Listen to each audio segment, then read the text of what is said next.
Hi, friends, and welcome back to the Ask an Introvert podcast. This is part of our mini series on friendships, where I invite my actual friends from online and in real life to interview on the podcast. Today, with us, we have Lilian, my friend who was based in Malaysia when I first met her and now is based in Australia. Lilian, would you like to introduce yourself? First of all, thank you so much for having me on your podcast. And well, who knew that being friends, we can be, having fun on a podcast together. So Jennifer and we met, I guess, was it 2 years back now? Or maybe more. I I don't can't even, remember when. me neither. And I think at that point when we met, I actually called myself a brand therapist.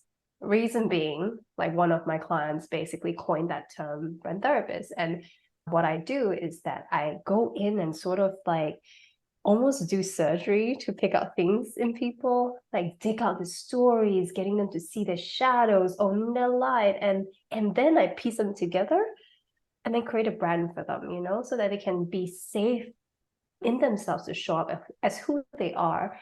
And that way they create like actual deep connection. And sometimes I see it as friendships as well.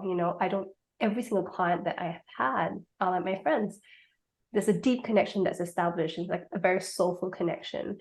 If I officially introduce myself, I usually say that I work with service-based, heart-based entrepreneurs, but I am in this space where I'm just kind of stepping into the next version of who I want to work with. And this actually look like CEOs. This actually look like people who want to go out, have big visions, want to build big dreams, and I help them get there.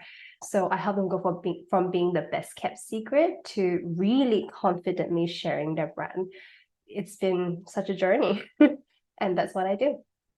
Ooh, I love that. Go from being the best kept secret to confidently owning every piece of who you are and showing up. It's really potent. Yeah, it took me a while to get to it, but I think the brand grows with me. And here we are, like here at this juncture, and it feels really, really good. Yeah. You really do soulful work. If I had to, the first person who comes to mind when I think of soulful would be you. Yeah. Oh, that's such a compliment. So I want to rewind back to if, we don't remember exactly how long it is we've been friends, but do you remember the first time we met? I think it was in a Zoom room with like three other people. Are you having the same memory?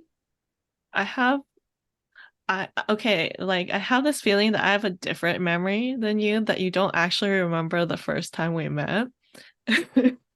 What? Wait, what? Like, But okay, please tell me. it was definitely in a Zoom room. So I barely showed up in back when Molly Ho had a membership. I was a member too. And I had shown up to a call for the first time. I'm just remembering this now actually, because I thought we had met through Amber, and we're all introverted entrepreneurs who catch up monthly. But when you said Zoom room yourself, this came to me. I'm like, Molly Ho's membership, keep getting paid, right? And I Yes. think you were like working on writing love letters to your clients or something. And that was my first interaction with you. Oh my God. Thank you. Like, you know how my brain just forgets these things? Like sometimes you just forget what you're doing. Like Yeah. you're like, okay. And But like does when you that brought this sound, back, that's you, well, right? well, Jennifer, you know what? The funny thing is I don't even remember this specific call, but it sounds Yeah. like what I would be doing. Yeah. My gosh, wow. And by the way, I'm curious. So, what did you think of me writing love letters to my clients?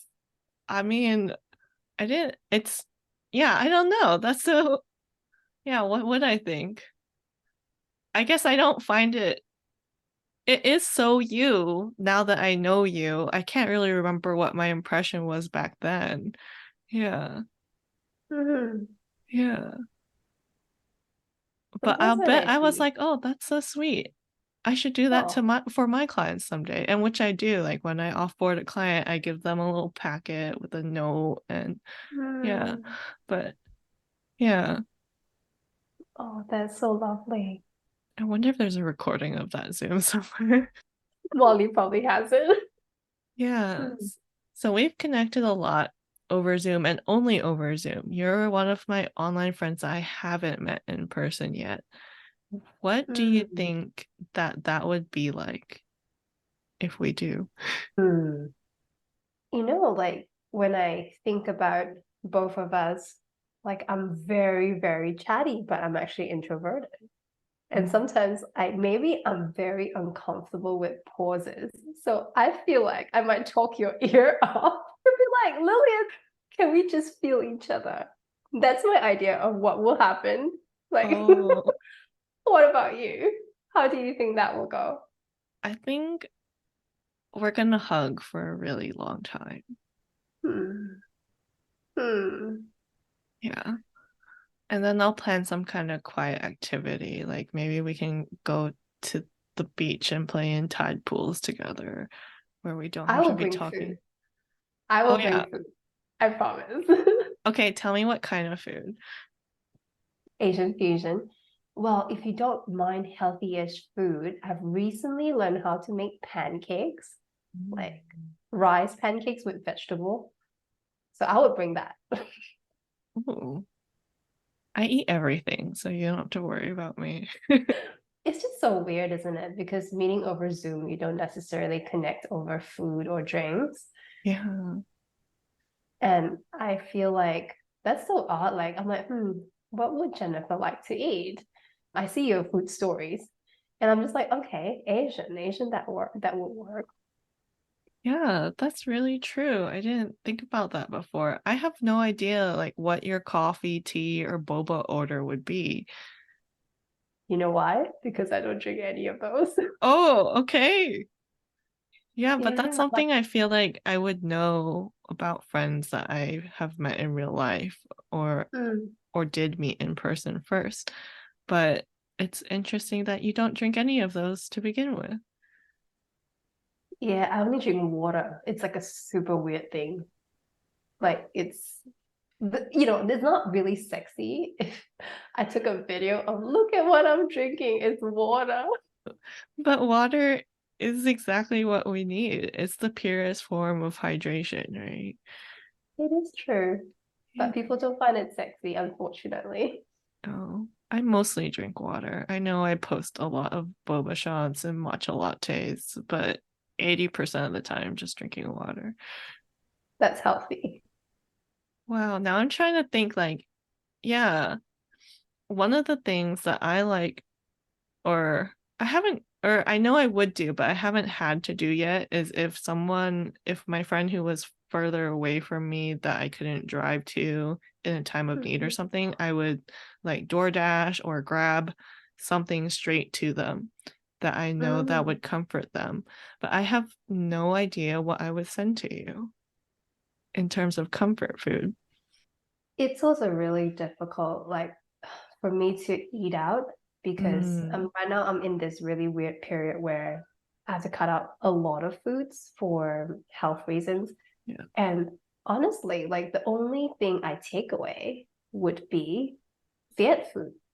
So Oh, I only, yeah, because it's like rice base, and then like yeah. it's meat base, and then lots of vegetables. Yeah.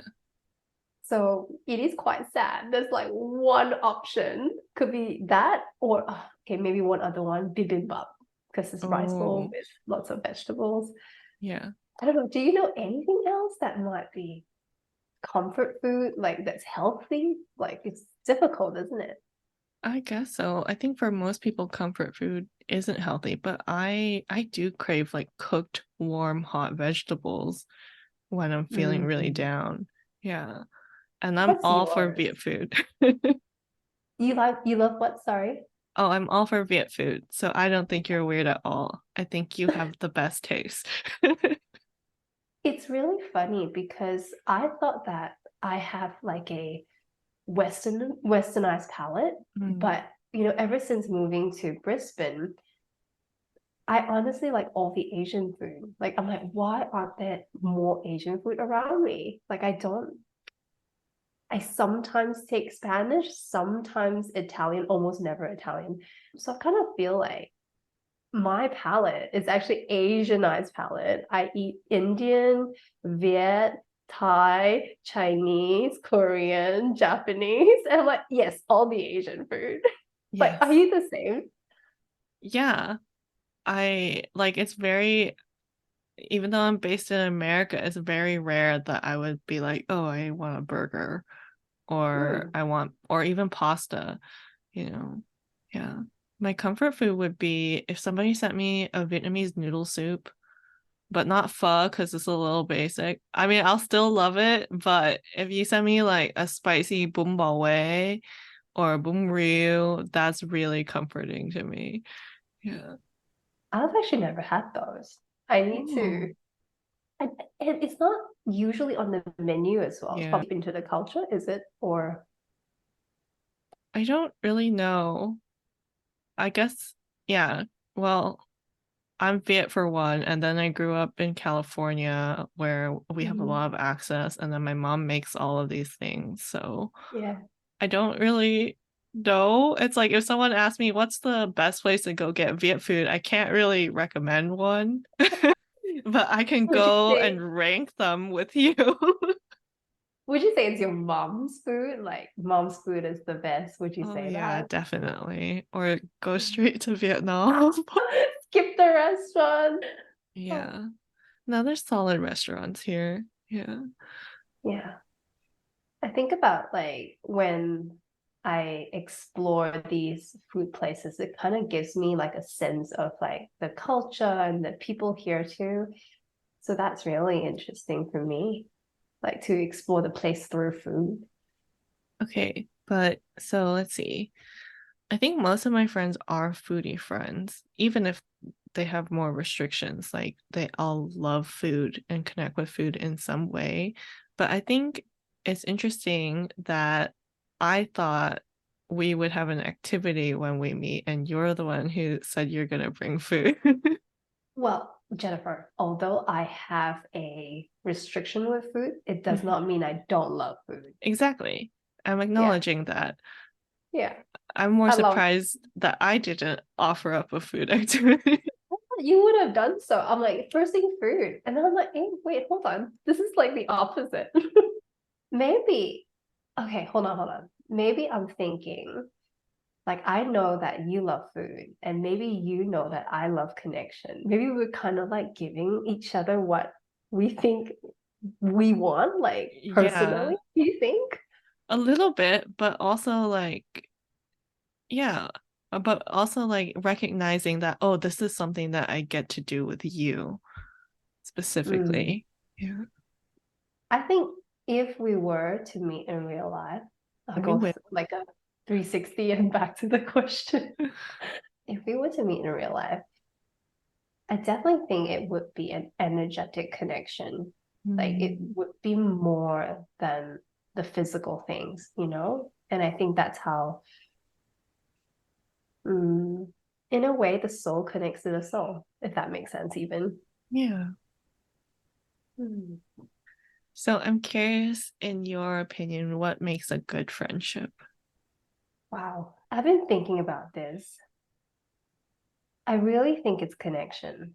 Like I honestly, Jennifer, I'm not the best at keeping in touch with people. So people who stay in my life are the ones that are okay with me not checking in for periods of time. But when we talk or come together, it's like we still have that connection that's so genuine that it's not, in a way, it is established that there is like something that just connects. That's what I feel like is a good friendship. I and sometimes I don't see or speak to someone for years, and when we come back together, I'm like, oh my gosh, I love this, and I just appreciate the person when they're there. How about you? Like, what do you think? How do you define or categorize your friendships? I think there's a really deep acceptance. I almost want to say understanding, but I think it's more of an acceptance of the other person. And like you accept each other through everything. When the bad stuff comes up, if you have to take space and just process what's going on, but acceptance means that you'll come back to each other, right? Mm. Like this kind of sparks something in me with my friendships as well. Like, especially friendships that last for many, many years. It's like we see each other grow into different forms. Mhm. And I mean, admittedly, it's hard because sometimes like the dynamic has changed, the dance have changed, new boundaries have been drawn. And sometimes I did feel like with some friendships, like I've outgrown them. And at the same time, you're like, I can't expect them to like the same things that I like now. And Yeah. I guess like when I kind of think about it, it's like appreciating what has happened, like what we had together, what the good times are, and all the other challenges that we had. And also kind of realizing, oh, here is where we are, and they cannot be everything to me. I can't expect them to be everything to me. And Mhm.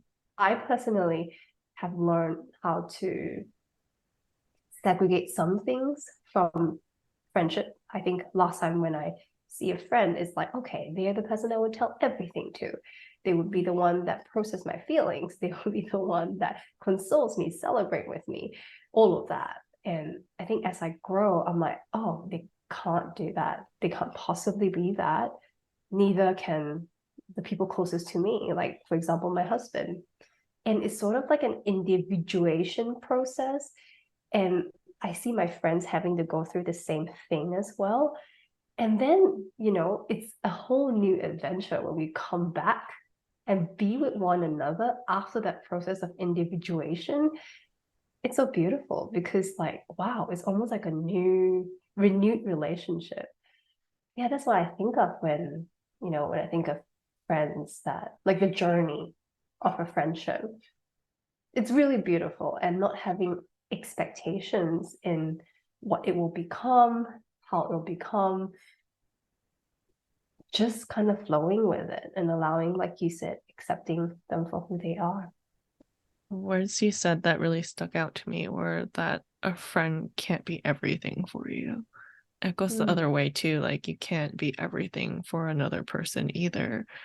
And that, Mm. in that sense, is so much easier to understand. Yet we sit here and there's a point in our lives where we're not taught how friendships or any other relationships should work.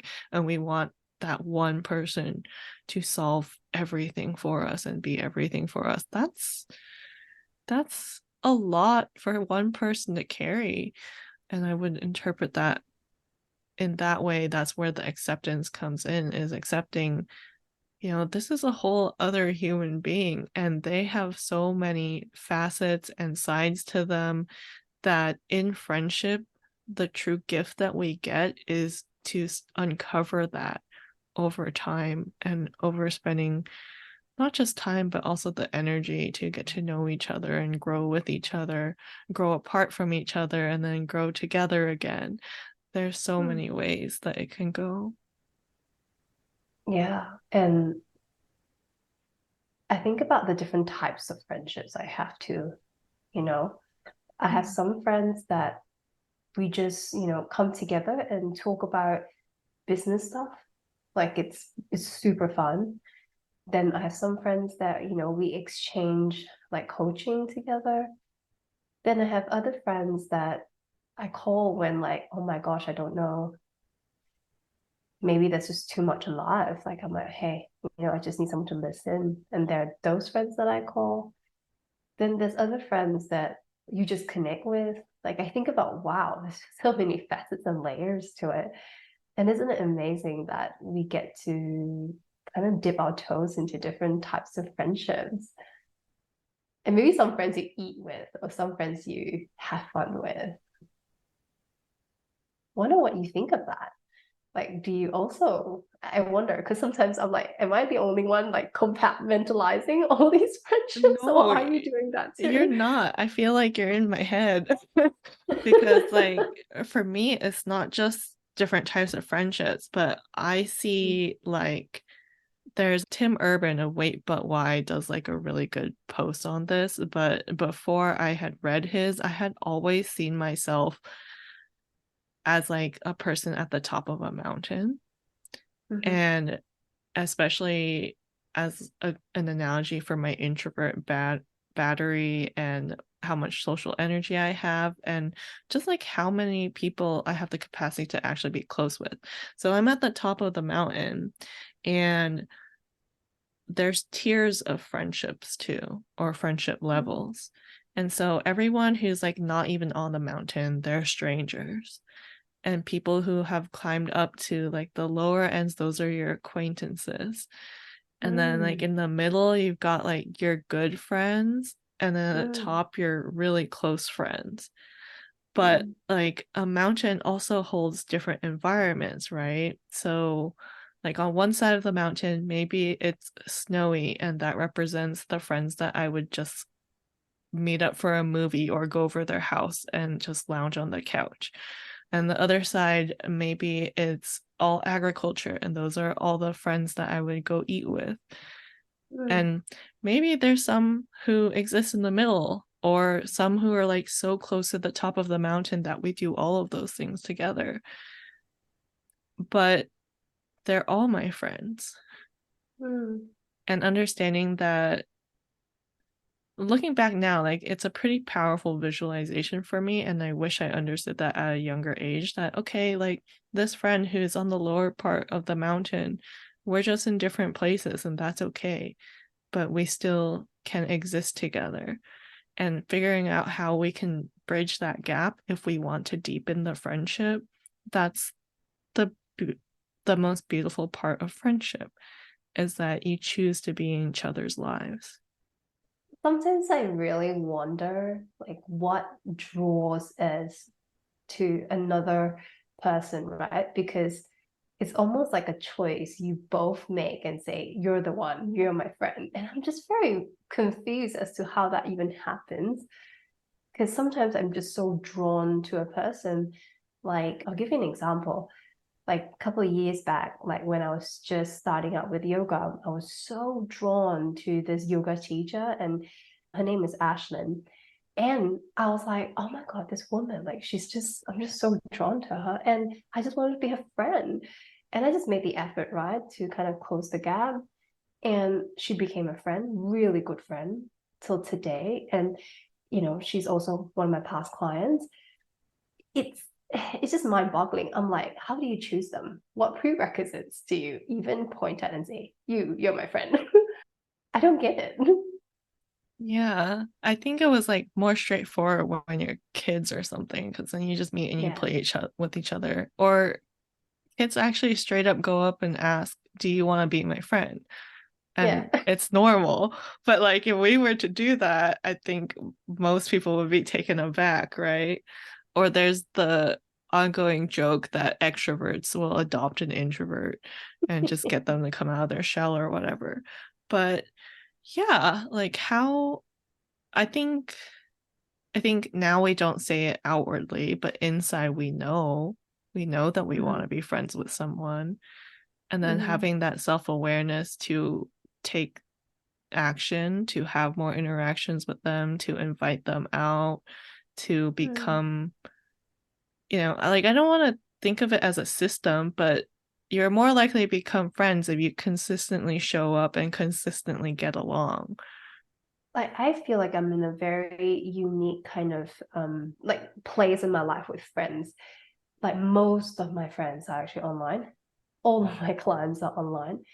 So to find, I'm like in this space where I'm here in Brisbane looking for people who are physical. Like Mhm. I can see them, I can touch them, I can hug them. It's interesting because, especially when I kind of feel like when I build these relationships online, emotionally, it's just a lot deeper than, it's so much deeper than a normal relationship that I would have. with another person. But however, like that piece of like physicality, I just can't get over that I don't have it. Mm. So I'm like, I really feel like I want to hold the person, I want to see the person, I want to touch them. Yeah, that's where I'm at with my friend journey. But most of my friends are online, so it's just an interesting, I guess, scenario to even imagine. Like this would not have been possible if even if when we were like 10 years ago, like that wouldn't even be like an idea that you can build deep relationships this way, that people see you, and it's almost like the soul connection that I would consider people from, like, for example, I'm planning a wedding and one of my friends is flying over like from US, and I'm just like so confuzzled with it. I'm like, whoa, this woman like is coming all the way because there's this deep connection that we've created. It's very beautiful. That is really beautiful.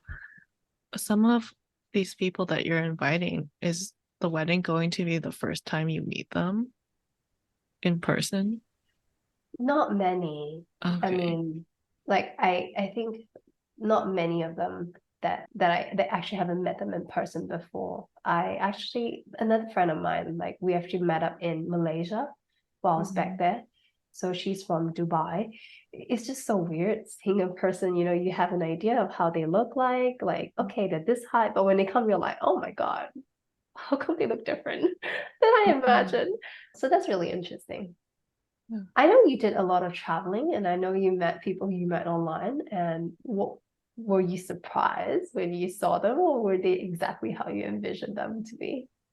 I think like for me, I didn't really try to imagine what they look like off a screen, but what I was surprised about was like proportions. Because like all these people I've seen like their full body photos on Instagram, Yeah. like from head to toe, like so I have an idea of what they look like. But then I yeah, it's funny because like even if we all discuss like how tall we were, I'm just like, Mhm. whoa, like yeah, I guess I don't know if the brain can correlate. Okay, you're like 2 inches or taller than me. What does that feel like in person, right? Yeah. Um, yeah, it's just I think the cool thing about getting to meet my friends in person is seeing the rest of the energy that they carry with them, right? Or seeing if we're eating together, seeing, okay, what are their eating habits or how do they drink their drink? And it's all these little details that I get to absorb about them. I also think, like, to some extent, Zoom can be really formal, right? And so I Mm, get to see the really silly sides. Everyone else mm. gets to see the really silly sides of me because, like, we haven't had the chance to just sit around, but I'm very easily amused. I won't confess that. Like, I'll just start laughing out of nowhere and I'll just be like, oh yeah, I was just thinking of this thing. And it's not funny to anyone else, but I'm just cracking up over it.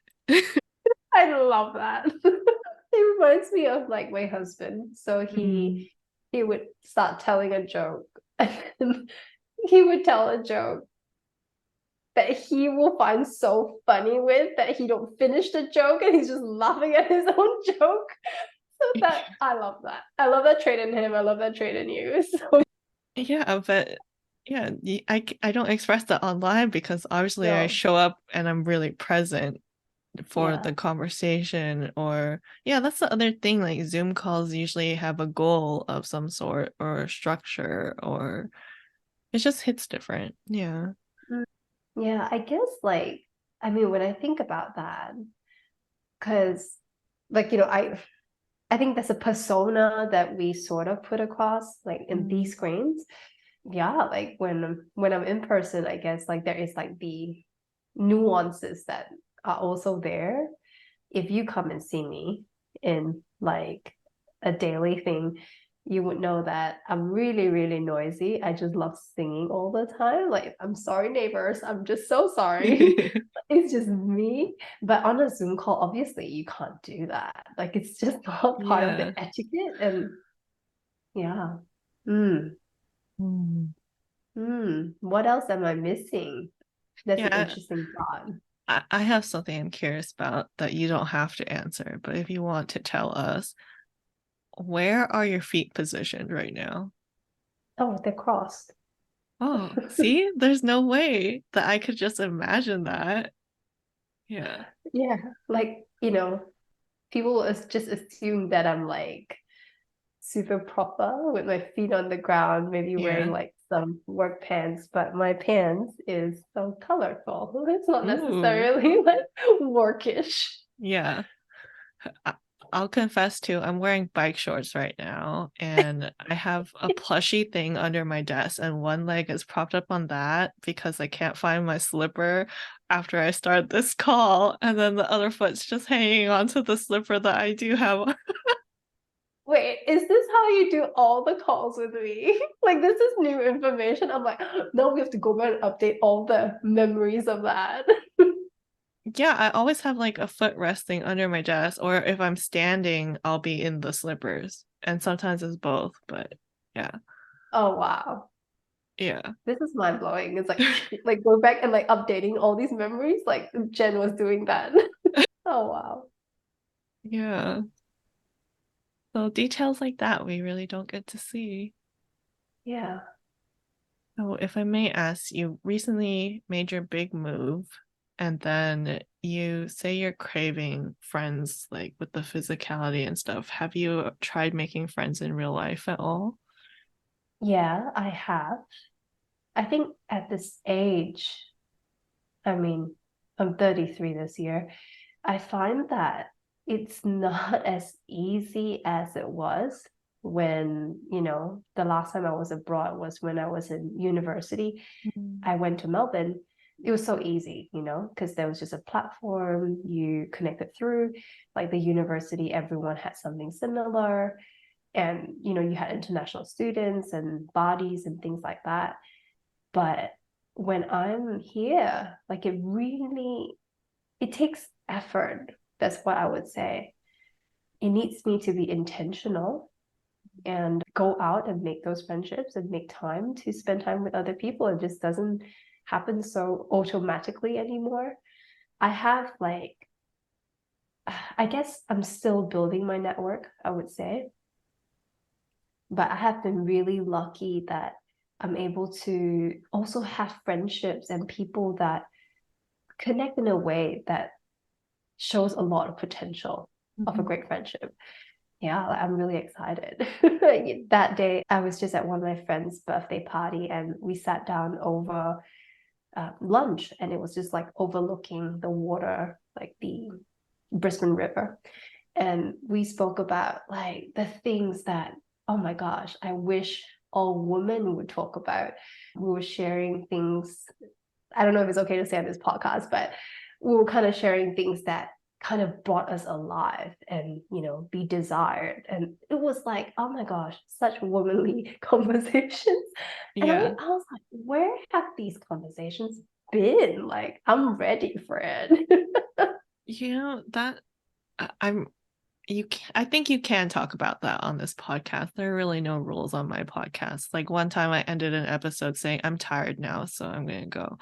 I love But it. I think I'm my instinct says that you're talking about women talking about our pleasure and Mm, physically in our body, sexual pleasure too. yeah, like, Yeah. it's just a conversation. When you talk about these things, it takes a lot of vulnerability. Hmm. And it also takes a lot of courage to talk about it because where do you go to and say you want to talk about these things? Yeah. And to me, I treasure these moments. Like I'm like, oh my God, I don't care who it's with. But when I have these moments of like deep connection with the people that I'm with, I know that we somehow connected in a way that's very fulfilling for me. Yeah. And I look for that in my relationships. Like I think it's no different. I coach, so I coach on that level, and I think being able to even have that outside of my work, it's so fulfilling because it also involves me in the conversation. You know, Yeah. I very think fulfilling. It's yummy. I think for me, that's like one of the types of friendships I'm missing, or I haven't really figured out how to navigate that in my existing friendships because I feel awkward to bring it up. Or like I took a personality test once and it was like things you hate talking about your sex life and intimacy. And I was like, oh, it knows me. But I just don't like talking about it too. I'm the yeah. same. But I think what happened was I had a shift in me. Mm. Like I had a shift in me where I started seeing that I was in some way holding back, perhaps. Okay, I don't want to toot my own horn. It's not about, I'm not trying to boast. I'm just saying every one of us have beauty, right? Hmm. And I was trying to kind of tone down that beauty in fear of like, I mean, so many years of being traumatized, abused, and all of that stuff. Like, so it's very natural for me to kind of want to not emphasize on that. And like recently, I've just gotten back into like dancing and like I do burlesque and there's a lot of touching yourself, a lot of feeling very good in your body, feeling very confident. And that brought something alive in me. And also like something awoken in me that I was questioning this belief and I've never really shared in a public platform before. I questioned the belief that I'm a slut. I mean, to many people that can be triggering. It was triggering to me too. Perhaps part of me believed that. But when I kind of moved through the belief and I realized actually, I want to be desired by me. I want to feel like this feeling of like rapture in me that is like sensual and it feels good to feel sensual. And I think because of that, my outer world allowed me to have these conversations. I almost see, if I tell you like the type of friendships that evolve over time, it evolved because I've evolved. The people I hang out with change because I have changed. And to think about that, it's like I can't think about like one friendship that would define who I am because they all define who I am. Yeah. That's beautiful, right? Yeah. Yeah. I think so. My last name is Ho. So I grew up with a lot of slut jokes being made about me. So I think for me, a long time, I couldn't even face anything that I would associate with that word. So recently, I went and I did this workshop on sensuality that was at a pole dance studio. And I was terrified to tell my friends about it. Like, I was like, am I just gonna go do this and like quietly like Mm-hmm. not tell anyone? But Mm. then after I went through, I was like, I kind of want to tell everybody about this. Like, why don't we all talk about this and explore this about ourselves, especially understanding our own desire and feeling desirable about ourselves. Does that did I say that? Like feeling Oh, desire for absolutely. yourself. Yeah. Yeah. There's a Why not, recording. right? Yeah. There's a recording of the dance portion that I have not Oh. watched yet, but I did favorite it in my phone. But I haven't gotten myself to like face what it actually looks like to see myself go through Mm. it. But yeah. And then the fun part is I didn't talk about it much deeper with anyone else. This is the Mm. first time Oh, I wow. I'm really getting specific here. And I mean, I told my friends I went to this class and everyone's like, "Oh yeah, yeah, yeah, we want to try that too." And everyone's talking about it more as like exercise, Mm. which is good too. But Mm. yeah, but if I'm going to pursue any more exploration of pole dancing, it's going to be an exploration of my sensuality for sure. Oh, wow. I love that. And I'm excited for you. I'm so excited.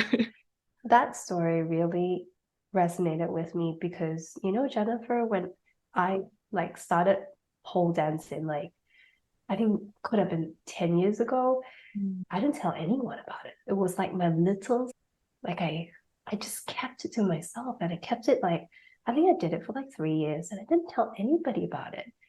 It was like this little secret that I couldn't share, even my closest friends. Like it was almost like this place where I just play and I allowed myself the safe space to play. So I definitely can resonate with that. And I only shared the video like, I don't know, maybe like 5 years later. So I think you're good. You're doing really great. I don't know if I'll ever share it. First, I gotta watch it. That's my next obstacle of facing myself. I think like I remember like I took a dance class, right? So I was like thinking, oh, I look so good. I look so sexy.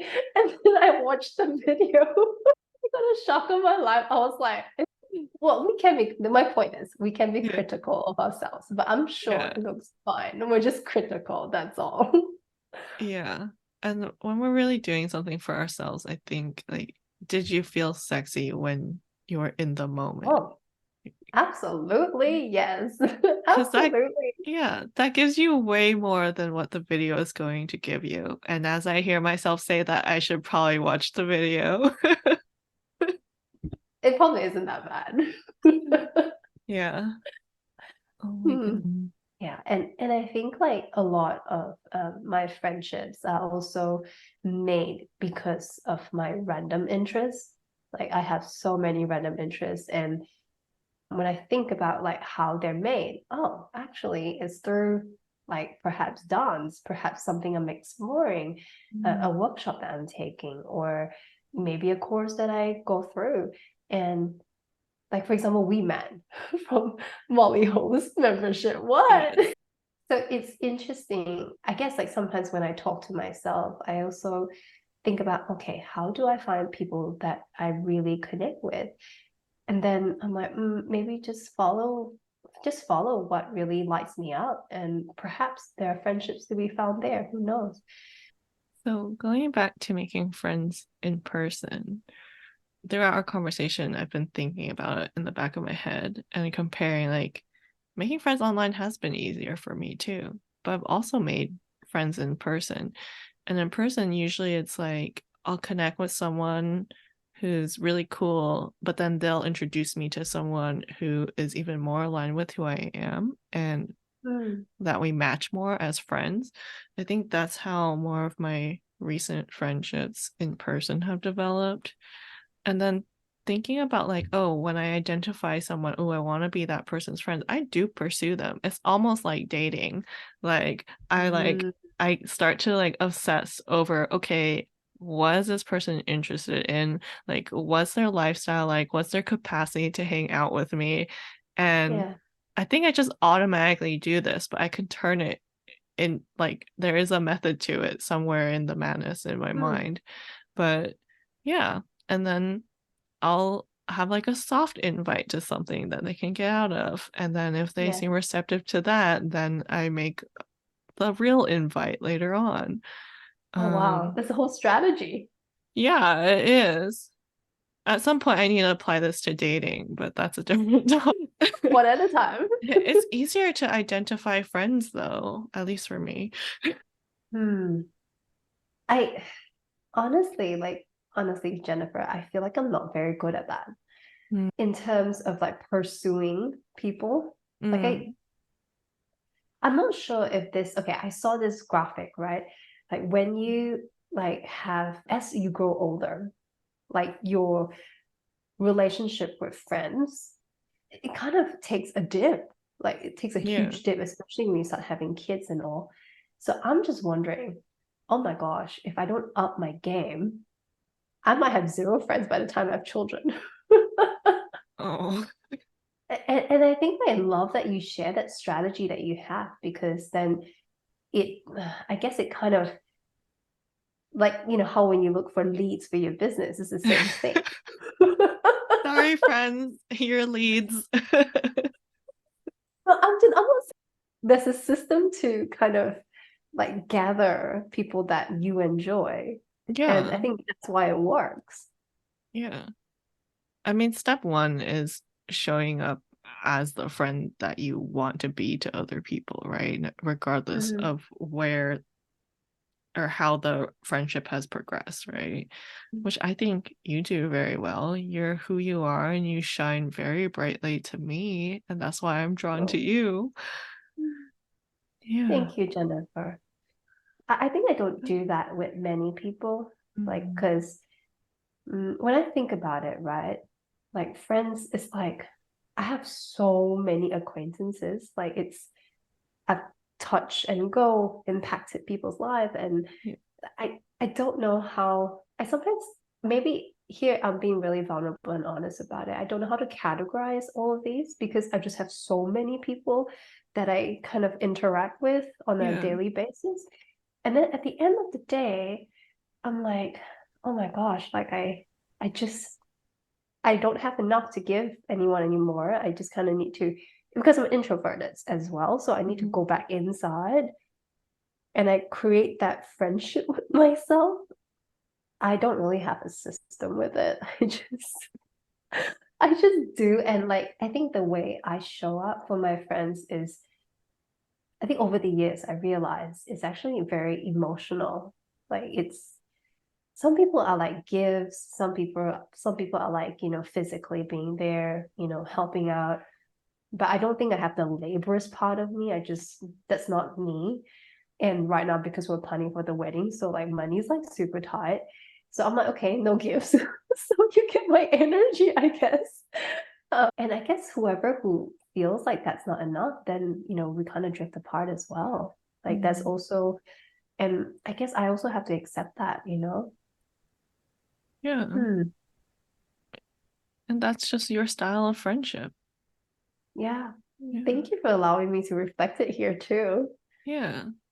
I don't, I think like there are probably introverts out there who think, oh, am I problematic as a friend for not being the person who keeps in touch with people or reaches out to people or I guess show up for birthdays or make sure everybody gets a gift.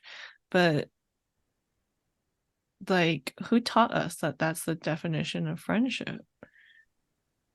And if it doesn't work for us, if we're like forcing ourselves, like if you're forcing yourself to meet this checklist, right? Or if you didn't forego gifts even though you have a budget right now, like you don't get to be you. Like suddenly you're constrained in this friendship. So Mm, is that really friendship anymore?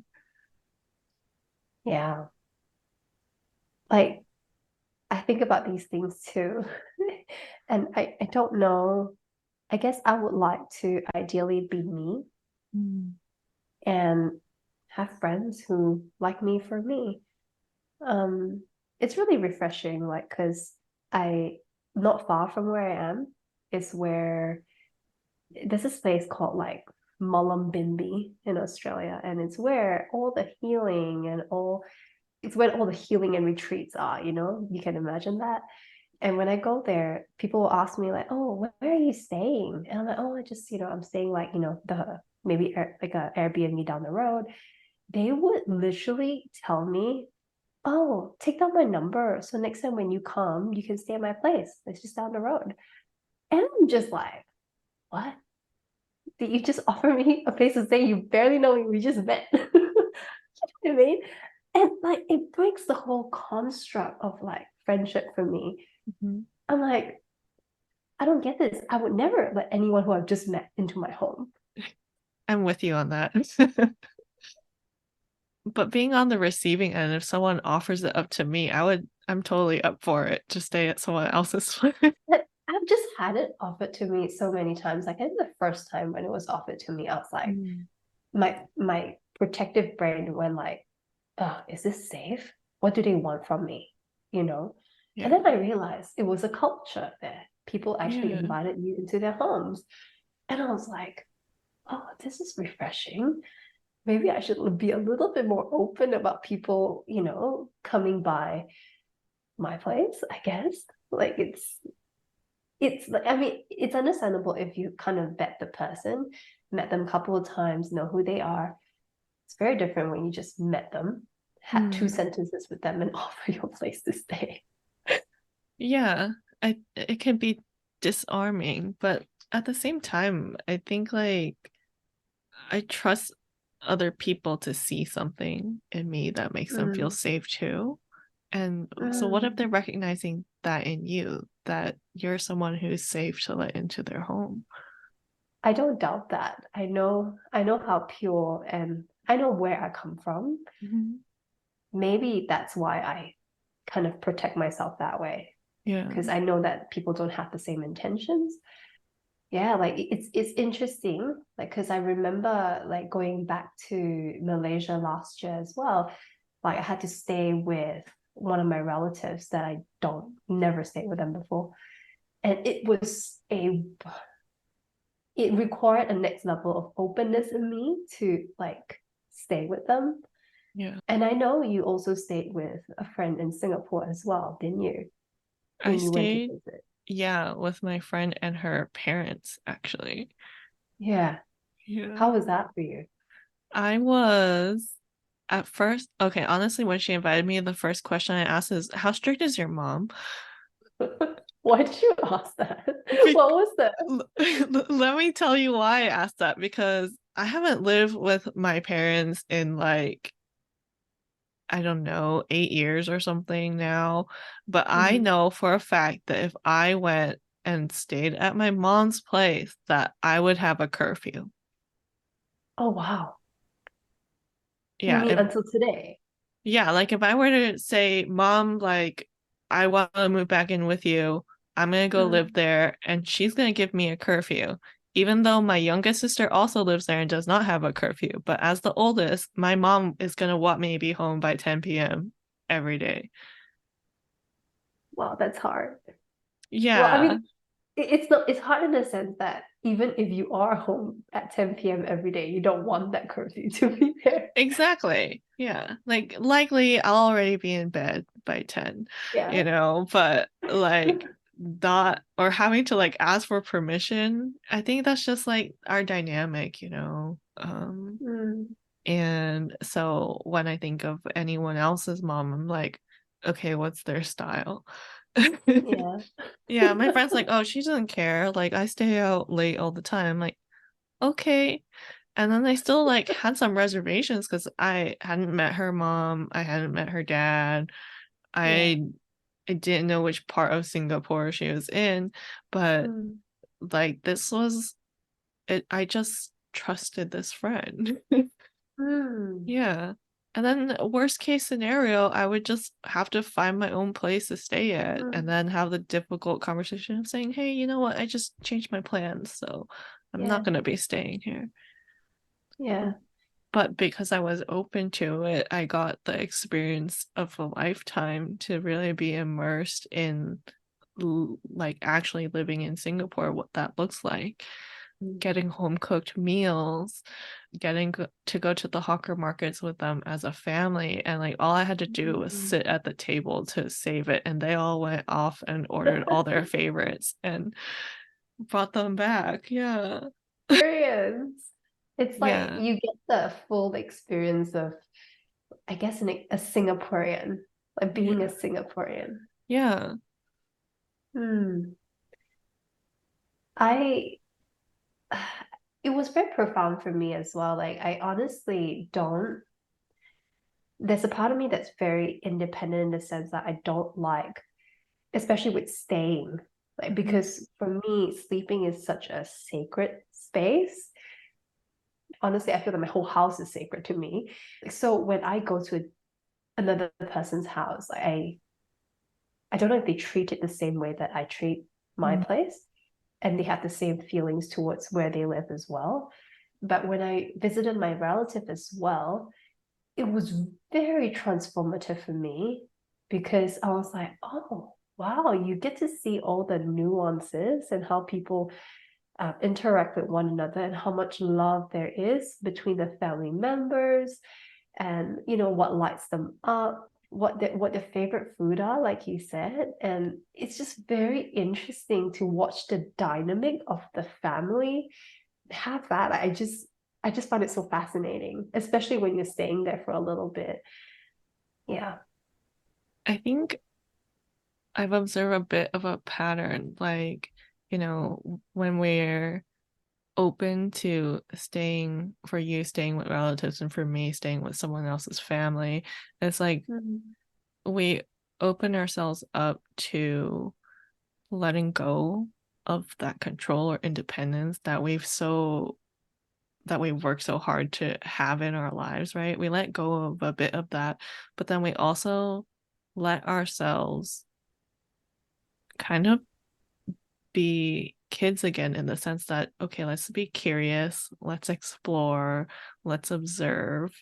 And also, like, in the sense of when we do make friends, I think that comes into play too, that curiosity and really just play. I think everything that we've talked about today, from friendships to travel to meeting people for the first time to exploring our own sensuality, there's an element of play in all of that.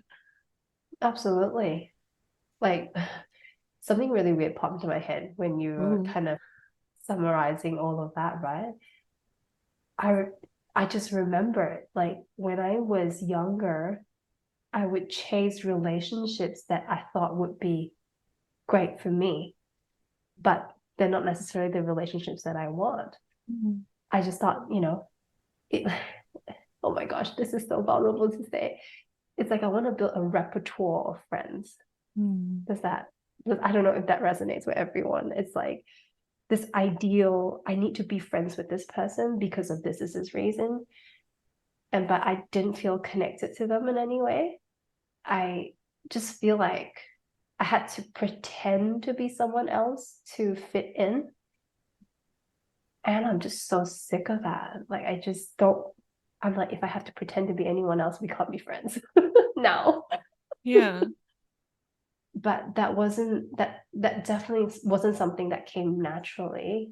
I feel like that was a good part of my life, trying to kind of it was always that kind of not good enough, have to always kind of live up to something, this image that created for myself and for them. And I I think I also cut a lot of people out because of that. I'm like, nope, you don't fit in. And in a Mm. way, it's like very selfish. It is selfish. But I guess I just feel more fulfilled that way, so that I can connect with people who I feel like has a strong connection, like a soul connection with me in whatever way that, different facets of friendship. But that's why I said at the start of the call, I feel like the most important thing in a friend to me is like this connection that I have with them in a way that I can be who I am and they don't fault me for being me. And in fact, they find all the traits of me so funny and so interesting. And I can be me. And I find the traits of them interesting and funny and fun to be around. So I feel like that's the true definition of friendship for me, where we both can be us and just play and jive. That's beautiful. That's the most beautiful thing. And that's true friendship to me. That is really beautiful and a really wonderful summary. Mm. Thank you. Oh, thanks for having me. Of course. So, I have two more questions for you. One, if there are introverts out there looking to make friends and navigate friendships and really grow their friendships, why should they Mhm. work with me? I've worked with Jennifer for, I think, for a period for like 9 months together, where so I can safely say that I know Jennifer really, really well. And this I can tell you, like Jennifer makes the most complex things so simple. Like, from our call, you already have a strategy of how to make friends. I think beyond that is also the way that Jennifer can see things, that the nuances and the threads that are in between words and actions and expressions. And she just has a way of putting it together. And I think you will be super, super helped like with Jennifer's empathetic hands, but in a way that she has made friends and she wants to share what she has accumulated over the time that she has done this. So I feel like this is something that if you're thinking about making friends, why not learn it from someone who has done it and who can hold you through it? I think that's a lot more than that can be said, I guess, from reading a book, or taking an online course. It just feels like there's a lot more support this way. And I know that you'll be super, super helped. Wow. Oh, thank you. Now, I want to add on one more thing. okay. And I feel like Jennifer will also challenge you in a very, very gentle way to get out of your comfort zone. So you can definitely feel like you're kind of pushing your edges, but in a way that's very, very gentle. Yeah. Thank you. Okay. Now, would you like us, or would you like, oh, I can't. I'm so touched, really. Thank you so much for that. Now, would you like to share with us about what you do and where we can find you online and how to work with you? Yeah. I shared a little bit about what I do early in the call, but if you would like if you're listening and if you're a person, I only work with entrepreneurs. Like there's just, I can go into it in another day why I do that. I feel like entrepreneurs have these like visions, and sometimes this vision scares the shit out of us, but and yet we still want to do it. And if you're there, you know what? I'm here. I'm here to support you through that. I don't mean that I will give you the answers. I will coach you to your higher self.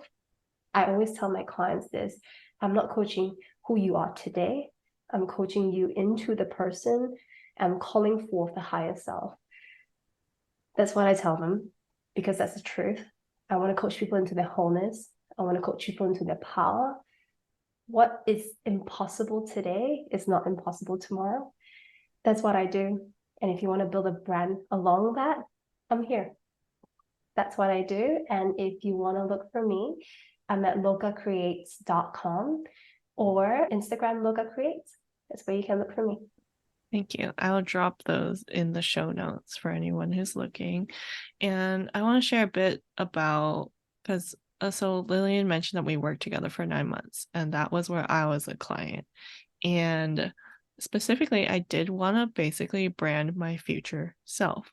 So, what all of you see today, this person who is showing up on this podcast, the bold colors that I actually use on Instagram, those like physical results that are tangible results that you can see, that came from a lot of deep work that dug into my past and into exploring what my future looks like. And it is such a unique container that Lilian has designed. So if you're an entrepreneur who's looking for a brand strategist that digs deep into all the crevices of who you are and held so gently and warmly and lovingly, I definitely recommend you seek out Lilian.